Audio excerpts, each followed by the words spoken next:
नमस्कार। आज हम बात करने वाले हैं एक ऐसी चीज की जो कि बहुत ज्यादा प्रीमियम है न्यूमरोलॉजी और एस्ट्रोलॉजी जगत में।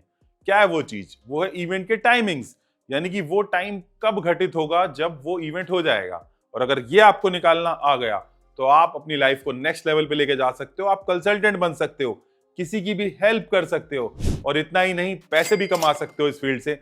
न्यूमरोलॉजी वो साइंस है जो कि सिर्फ नॉलेज के लिए ही नहीं बल्कि पैसे कमाने के लिए भी यूज की जा सकती है। जैसा कि आपको पता है, बहुत सारे लोग पैसे नहीं कमा पाते क्योंकि वो किसी की हेल्प ही नहीं कर पाते। तो सिंपल सा फॉर्मूला है जो कि आपको समझना है, जितने लोगों की आप हेल्प करोगे उतना ही पैसा आप कमा पाओगे। मैं एक बार रॉबर्ट कियोस्की से मिला जब हमने मुंबई में उनका इवेंट किया, ग्रोथ समिट इंडिया का। तो उन्होंने बोला, the more number of client you serve more money you can get. और लाइफ के अंदर जो अनसर्टेनिटी है, अगर वो सर्टेनिटी में कन्वर्ट हो जाए, यानी कि असर्टेन से सर्टेन अगर आप हो जाते हो, तो आप वैसे ही जो है वो ज्यादा पैसा कमा पाओगे, जो कि एक बेसिक नीड है हमारी। और आप सर्टेन भी हो पाओगे, अंदर से मोर श्योर हो पाओगे कि इस टाइम मेरा काम हो जाएगा। देखो, कुछ चीजें आपको समझने वाली है। एक होता है हमारा चार्ट, इंडिविजुअल चार्ट कैसा है। अगर आपका चार्ट प्रॉब्लमेटिक है तो डेफिनेटली आपकी शादी में प्रॉब्लम आएगी, यानी कि अगर आपका और सामने वाले के नंबर्स मैच नहीं हो रहे तो प्रॉब्लम आएगी। लेकिन दूसरा क्वेश्चन ये उठता है कि वो इवेंट कब घटित होगा। कोई भी इवेंट हो सकता है, जॉब हो सकता है, मैरिज हो सकती है, नई गाड़ी लेना हो सकता है, या फिर एक्सीडेंट होना हो सकता है। कब प्रॉब्लम कब आएगी, ये चीज पता करनी बहुत ज्यादा जरूरी हो जाती है। तो जानते हैं कुछ पैरामीटर्स को जिससे आप जानोगे कि वो इवेंट कब घटित होने वाला है। तो सभी लोग लिखिए इसको TYE, दिस ईयर एनर्जी, कि उस साल की एनर्जी कौन सी है। अगर वो पता चल जाए तो ये भी पता चल जाएगा कि वो इवेंट कब घटित होगा। तो लिखिए, TYE होता है दिस ईयर एनर्जी। कैसे आप निकालते हैं मैं स्क्रीन पे लिख देता हूं। मान लो आपका डेट ऑफ बर्थ है 21 जून 1987।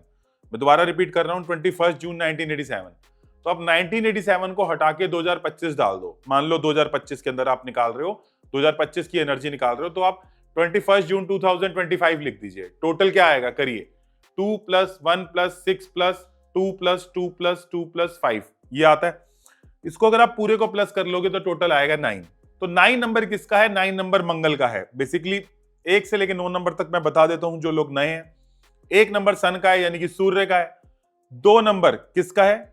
2 नंबर है हमारा मून का। 3 नंबर किसका है हमारा? 3 नंबर है जुपिटर का। 4 नंबर किसका है हमारा? 4 नंबर है हमारा राहु का। 5 नंबर किसका है हमारा?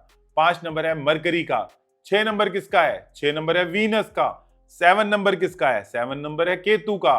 8 नंबर किसका है? 8 नंबर है शनि का। और 9 नंबर किसका है? 9 नंबर है मंगल का। तो अभी तक आपने देखा कि आपने इस साल की एनर्जी जो है वो निकाल ली है। तो इस साल की एनर्जी आप निकाल चुके हो और 1 से लेकर 9 नंबर तक आपको समझ आ गया है। अब हम नेक्स्ट टॉपिक के ऊपर बढ़ते हैं और ये जानते हैं कि कैसे ये एनर्जी हम अपने फेवर में ले सकते हैं। तो ध्यान से सुनिएगा। अगर वो वाला साल जिस साल आप निकाल रहे हो, अगर उसकी एनर्जी सन की आती है, यानी कि 1 की एनर्जी आती है, तो आपकी लाइफ के अंदर कुछ नए काम हो सकते हैं और वो मैरिज हो सकती है। तो बहुत सारे लोगों की 1 जब दिस ईयर एनर्जी आती है, TYE आती है, तब उनकी मैरिज होती है। तो TYE = 1 आती है तो मैरिज होने के चांस मैक्सिमम होते हैं। थोड़ा सा अगर आप पोटेंशियल मारो, थोड़ी सी जान मारो, तो ये पॉसिबल हो जाएगा। उस साल जो है वो आपकी शादी पॉसिबल हो सकती है अगर TYE = 1 आ रहा है तो। मुझे नीचे लिख के बताइएगा आपकी कौन सी TYE में शादी हुई है, वो भी नीचे लिख के बताइएगा। मान लीजिए आपकी 2020 में शादी हुई थी, तो 2020 में आपका क्या TYE था वो भी नीचे लिख के बताइएगा। अब अगली चीज के बारे में बढ़ते हैं। अब बढ़ते हैं TYE 6 के बारे में। तो दिस ईयर एनर्जी अगर आपकी 6 है, यानी कि वीनस है, तो भी आपके शादी के चांस मैक्सिमम है। तो 1 के अंदर शादी के चांस मैक्सिमम है और 6 के अंदर शादी के चांस मैक्सिमम है। अगर वीनस वाले साल में आपकी शादी हुई है तो भी नीचे लिख के बताइएगा। सो 1 TYE, 6 TYE, इन दोनों TYE के अंदर शादी के चांस मैक्सिमम होते हैं। अब बात करते हैं एक और TYE की। ये TYE आता है 5। तो अगर आपका मरकरी का TYE है तब भी आपकी शादी के चांस मैक्सिमम होंगे। तो 1, 5 और 6, इन TYE के अंदर मैरिज के चांस मैक्सिमम है। लेकिन खाली इतना ही नहीं है, और भी बहुत डेप्थ के अंदर जाते हैं जब हम पर्सनल कंसल्टेशन लेते हैं। यानी कि हर बर्थ नंबर के हिसाब से भी कुछ TYE होते हैं जो हम समझते हैं। वो सारी चीजें हम एडवांस हमारे कोर्सेज में पढ़ा करते हैं। लेकिन अभी के लिए आपको ये समझना है कि अगर आपका TYE 1 है, TYE 5 है, TYE 6 है, तो शादी के चांस आपके मैक्सिमम हो जाएंगे। किसी ने बोला कि सर कुछ रेमेडीज भी बता दो कि कैसे शादी के प्रोसेस को हम फास्ट कर सकते हैं। तो लिखिए, शादी के प्रोसेस को फास्ट करने के लिए आपको एक ऐसा कीवर्ड दे रहा हूं जो कि बहुत हेल्प करेगा। एडवांस वैदिक स्विच वर्ड, ये वो है स्वयंवर। तो स्वयंवर आपको चैंट करना है, स्वयंवर स्वयंवर स्वयंवर, ताकि शादी का प्रोसेस फास्ट हो पाए। अगर इन सालों में अगर आप शादी देखो 1, 5, 6, तो शादी के चांस आपके मैक्सिमम मैक्सिमम मैक्सिमम होते हैं, इतना है। इसके साथ साथ आप चैंट कर सकते हो राधा कृष्ण भी, वो भी आपको हेल्प करेगा शादी जल्दी करवाने के लिए। आपकी शादी उससे जो है वो बहुत जल्दी, यानी कि प्रोसेस आपका फास्ट हो पाता है। तो इसके साथ साथ अगर आपको एडवांस चीजें भी पता चल जाए तो आप और एडवांस से प्रेडिक्ट कर पाओगे। एक चीज आपको और बता देता हूं कि आपको क्या करना है, आपको शादी वहीं करनी है जहां पे आपके नंबर मैच हो रहे हो। तो ध्यान से सुनिएगा, अगर मान लीजिए एंटी कॉम्बिनेशन है, जैसे 1 और 8 एक एंटी कॉम्बिनेशन है, यानी कि आपका बर्थ नंबर 1 और सामने वाले का बर्थ नंबर 8, या फिर आपका डेस्टिनी नंबर 1 और सामने वाले का डेस्टिनी नंबर 8, तो भी जो है वो प्रॉब्लम आएगी। तो birth number versus birth number और destiny number versus destiny number का भी आपको ध्यान रखना है। पहला, आपने TY देखा, उस टाइम शादी के चांस बनते हैं, आपने कुछ रेमेडीज भी करी, बट आपको ये भी मेक श्योर करना है कि शादी वहां पे नहीं करनी जहां पे नंबर एंटी है, नहीं तो प्रॉब्लम आपको आती रहेगी। और ये भी मेक श्योर करो कि जहां पे आप शादी कर रहे हो वहां पे फाइनेंशियल स्टेबिलिटी भी तो हो। मान लीजिए आप लड़की वाली साइड पे हो और लड़के वालों के जो नंबर हैं, लड़के के जो नंबर हैं वो फाइनेंशियल अनस्टेबिलिटी के नंबर्स हैं, तो भी आपको प्रॉब्लम आती रहेगी।